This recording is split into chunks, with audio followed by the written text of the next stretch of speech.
આદરણીય સંચાલક શ્રી, શિક્ષકગણ અને મારા વાલા બાળ મિત્રો, આજે હું સરસ મજાની એક બાળ વાર્તા લઈને આવી છું, જેને તમારે શાંતિથી સાંભળવાની છે.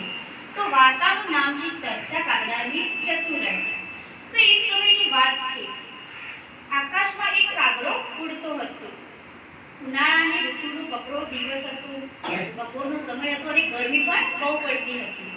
કાગડાને ઉડતા ઉડતા બહુ તરસ લાગી છે, એટલે એ આકાશમાં રહીને જ આમ તેમ જોતો હોય છે, પણ તેને ક્યાંય પાણી દેખાતું નથી. એટલે એ ઉડતો ઉડતો નીચે આવે છે અને પાણીની શોધમાં આમ તેમ ભટકતો હોય છે.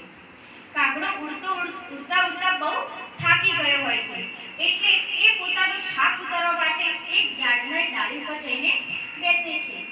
થોડી વાર પછી એની નજર એક ઘડા ઉપર પડે છે. ઘડા ઉપર નજર પડતા જ તે તરત જ રાજી રાજી થઈ જાય છે અને એ વિચારવા લાગે છે કે ઘડાની અંદર પાણી હશે. એટલે એ તરત જ ઘડા પર જઈને બેસે છે અને ઘડાની અંદર ચાંચ નાખીને જોવે છે કે ઘડામાં પાણી છે કે નથી. એટલે એ ઘડામાં નજર નાખે છે, પણ પાણી ઘડાની અંદર હતું ખરું, પણ એ એકદમ નીચે હતું, જેથી એની ચાંચ જઈ શકતી નથી. એટલે એ નારાજ થઈ જાય છે અને લાચાર બની જાય છે. થોડી વાર પછી એ વિચારે છે કે હવે મારે શું કરવું. ઘડાની અંદર પાણી છે પણ નીચે છે. એ પાણી સુધી પહોંચવા માટે શું કરવું જેથી હું એ પાણી પી શકું.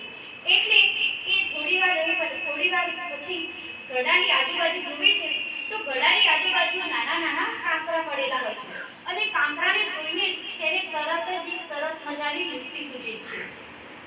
એ તરત જ એક કાંકરા લઈને ઘડાની અંદર નાખે છે. જેમ જેમ કાંકરા નાખે છે તેમ તેમ પાણી ઊંચું આવે છે.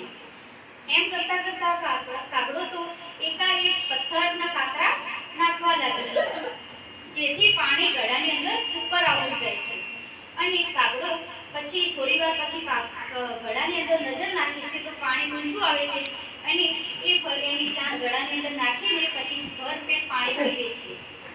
ભરપેટ પાણી પીધા પછી એ શાંતિથી પોતાની તરસ મટાડે છે અને પછી પોતાના રસ્તે પાછો ફરે છે.